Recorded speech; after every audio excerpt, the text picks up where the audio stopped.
ঢাকা বিশ্ববিদ্যালয় কেন্দ্রীয় ছাত্র সংসদ, ডাকসু ও হল সংসদ নির্বাচনে ভোট গ্রহণ কাল সকাল ৮টা থেকে শুরু হয়ে বিরতিহীনভাবে ভোট গ্রহণ চলবে বিকেল ৪টা পর্যন্ত। এরই মধ্যে সব প্রস্তুতি সম্পন্ন করেছে বিশ্ববিদ্যালয় প্রশাসন। ৮টি কেন্দ্রে ৮১০টি বুথ তৈরি করা হয়েছে। রাতের মধ্যে ব্যালট বাক্স সহ নির্বাচনের বিভিন্ন সরঞ্জাম ভোট কেন্দ্রগুলোতে পাঠানো হবে।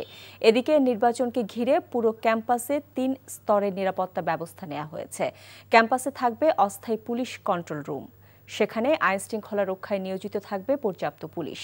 নির্বাচনকে ঘিরে পুরো বিশ্ববিদ্যালয়কে সিসি ক্যামেরার আওতায় নিয়ে আসা হয়েছে বলে জানিয়েছেন বিশ্ববিদ্যালয়ের প্রক্টর সাইফুদ্দিন আহমেদ। এবার নির্বাচনে মোট ভোটারের সংখ্যা প্রায় ৩৯,০০০। ডাকসুতে ৮৮টি পদে মোট ৪৭০ জন প্রার্থী প্রতিদ্বন্দ্বিতা করছেন। পরিবেশকে নষ্ট করতে না পারে, কাজেই আমি আহ্বান জানাবো আমাদের শিক্ষার্থীদের যে তোমাদের শিক্ষকরা এখানে অতন্ত্র প্রহরীর মতো আছে, নিরাপদে নির্বিঘ্নে তোমরা এখানে এসে ভোট দিয়ে যাবে। এবং শিক্ষার্থীদের আনা নেওয়ার জন্য আমাদের অতিরিক্ত বাস সার্ভিস আছে। শিক্ষার্থীদের ব্যবহারের জন্য আমাদের ক্যাম্পাসে ওই দিন কোনো শিক্ষার্থীদের মোটরসাইকেলও চলবে না। কাজে শিক্ষার্থীদের আমাদের 6টা মিনি বাস শাটেল আকারে চলবে, শিক্ষার্থীদের কোনো অসুবিধা হবে না। আমাদের মেট্রো স্টেশন টিএসসিটা বন্ধ থাকবে, কাজে যেসব শিক্ষার্থী শাহবাগে নামবে তাদের আনা নেওয়ার জন্য আমাদের স্ট্যান্ড বাই ওখানে মাইক্রোবাস থাকছে। এই মুহূর্তে ঢাকা বিশ্ববিদ্যালয় ক্যাম্পাসে আছেন আমাদের সহকর্মী নূর হোসেন। আমরা সরাসরি যুক্ত হচ্ছি তার সঙ্গে। নূর, ছাত্রদলের প্রার্থী তো ব্রিফিং করছেন, কি বলছেন তারা, আর ক্যাম্পাসের সার্বিক পরিস্থিতি কেমন দেখছেন আমাদের জানাবেন। শাওন, একটু আগেই ছাত্রদলের যারা ভিপি প্রার্থী রয়েছেন, ছাত্রদল যে প্যানেল, পূর্ণাঙ্গ প্যানেল মধুর ক্যান্টিনের সামনে এসে ব্রিফিং করেছেন, গণমাধ্যম কর্মীদের সঙ্গে কথা বলেছেন। তারা একটি অভিযোগ করেছেন হচ্ছে সাইবার অ্যাটাকের মাধ্যমে ছাত্রদলের ভিপি, জিএস এবং এজিএসের যে ফেসবুক অ্যাকাউন্ট আছে, ফেসবুক আইডিকে ডিসেবল করে দেওয়া হয়েছিল।